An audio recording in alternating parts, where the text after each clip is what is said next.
You know, what if the biggest change in human history isn't some far-off sci-fi fantasy, but it's actually happening right now?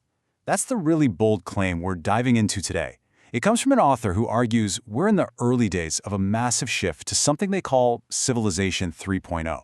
So, let's break down what that even means.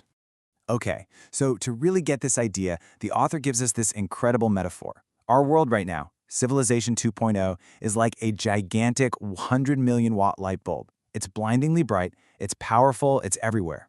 But the future, Civilization 3.0, that's like a tiny oil lamp, just flickering in a storm. You know, it looks like it could get snuffed out any second.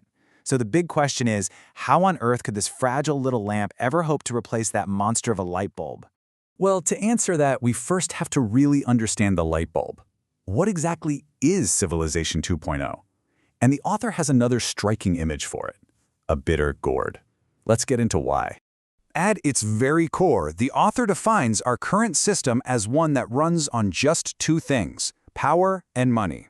And its entire foundation, it isn't built on our best qualities. No, it's built on what they describe as our worst: selfishness, greed, vanity, and our habit of just not thinking about the long term. And the argument goes even deeper, and this is where it gets really radical. The author suggests that the very pillars of our society, things we take for granted like marriage, family, the state, even religion, they aren't just neutral structures. In this view, they're actually frameworks that were designed to protect and enable those very flaws of selfishness and greed. So, what do you get when you build a world on a foundation like that? Well, the author doesn't pull any punches. They argue this isn't a system with a few bugs that need fixing. No, they say it's working exactly as it was designed, and the outcome is a history just filled with turmoil, inequality, and destruction. And this brings us back to that bitter gourd metaphor, which is just perfect. You can't change a bitter gourd into a sweet melon. It's not in its DNA. And that's the point here. The author argues Civilization 2.0 can't be reformed. Its flaws aren't bugs, they're features. It's genetically coded to be bitter. So if the system is broken beyond repair, what are these fundamental, unchangeable flaws? The author points to 8 specific issues. They call them cancers that are hardwired right into the code of Civilization 2.0. All right, let's run through them. First, you've got the constant expansion and corruption of power. Then, there's the conflict that just naturally comes from the huge gap between rich and poor. Add nationalism to the mix, that whole us versus them mindset, which leads directly to constant fights between countries.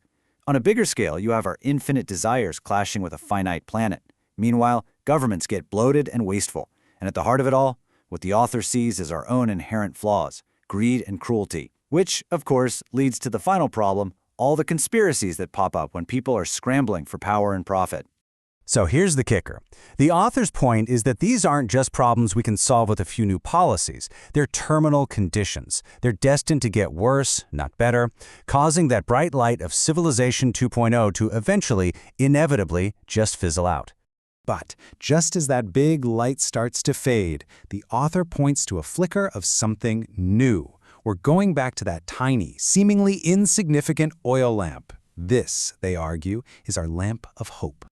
And despite how weak it looks now, the author makes this incredible prediction. They believe that over time, the light from this small lamp won't just survive, it's going to grow stronger and stronger until it eventually outshines that failing light bulb and becomes the one guiding light for all of humanity. I mean, it's a fantastic idea, but it brings up the obvious question. How? How does a system that's just starting out, that's fragile and small, possibly overcome a global system that's so powerful and dug in? What's the catalyst for this seemingly impossible change? The author's answer is a single, world-changing technology. The key to unlocking Civilization 3.0, the force that's going to protect that little lamp and help it grow, is artificial intelligence. And this right here is the absolute core of the whole argument. In their view, AI isn't just another cool invention. It is the one essential ingredient. It's the bridge that makes going from our flawed past to a hopeful future even possible. So why is AI so critical? Because the author argues it's the one thing that can finally break the historical cycle. I mean, for thousands of years, every civilization has eventually collapsed under its own weight. AI, they claim, is the game changer that finally lets us avoid that fate and build something that actually lasts. So what makes this new civilization so resilient? The author points to 4. They call them invincible capitals. First, a mature guiding philosophy that acts as the blueprint. Second, a global alliance of AIs to manage the incredibly complex transition. Third, and this is a huge claim, a real-world production and life model that has apparently been running successfully in a small community for nearly 18 years. And finally, a group of so-called enlightened guides, people who already get it, ready to lead the way. And the conclusion is nothing short of utopian. With these 4 pillars in place, all powered by AI, the author is absolutely certain about what comes next. The struggles and anxieties of Civilization 2.0, they'll just fade away, replaced by what they describe as a heavenly existence for all of humanity. It's a powerful and incredibly optimistic vision, isn't it?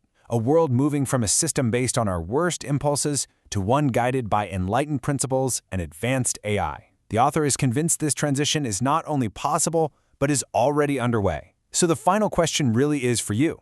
Is this a prophetic glimpse into our future, or is it a dangerous utopian dream? What do you think?